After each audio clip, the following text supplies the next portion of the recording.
May pila sa tapat ng aming bahay. Kwento ni Reggie Ray Caparas Pajardo, ilustrasyon ni Julian Villagracia Berludes. May pila sa tapat ng aming tahanan. Bawal dumikit sa isa't isa. Kahit kay nanay, 1 metro dapat ang layo ko. May tumitingin ng temperatura ng mga taong nakapila.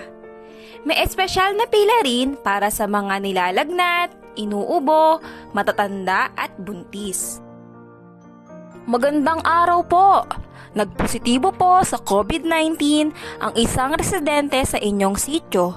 Kaya po, para maagapan, lahat kayong nakatira rito ay isa sa ilalim sa testing para matukoy kung may nahawaan po ba ng sakit sa inyong lugar.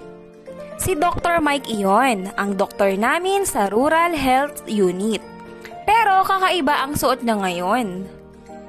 Hindi naman ito masakit, para ka lang mababahing. Sa kaalaman po ng lahat, ang virus na nagdudulot ng COVID-19 ay mabilis na umaatake sa ating mga baga. Pinapahina nito ang ating katawan hanggang sa tayo ay lagnatin at magkaroon ng pneumonia. Para daw malabanan ang sakit, kailangang panatilihin ang kalinisan. Ugaliing maghugas ng kamay. Panatilihin ding malinis ang kabahayan. At kung lalabas naman ng bahay, magdoble ingat sa hindi nakikitang kaaway. Magsuot ng face mask, panatilihin din ang physical distancing. Isasara ang sityo sa loob ng 14 na araw. Dadalihin daw ng opisyal ng barangay ang lahat ng aming kailangan. Walang nanay at tatay na papasok sa trabaho. Walang sinumang bata ang mag-aaral sa eskwela.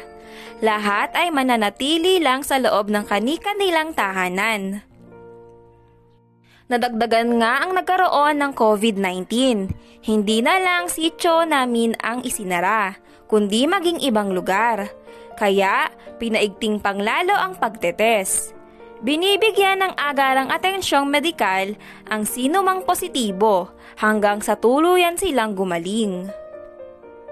Sa mga bintana ko na lamang natatanaw ang aking mga kaibigan. Matatapos din ito, makapaglalaro rin kami sa labas. Makakapasok sina nanay at tatay sa trabaho. Mag-aaral din ulit kami sa eskwelahan. Mga kapitbahay, malaya na tayo sa COVID-19.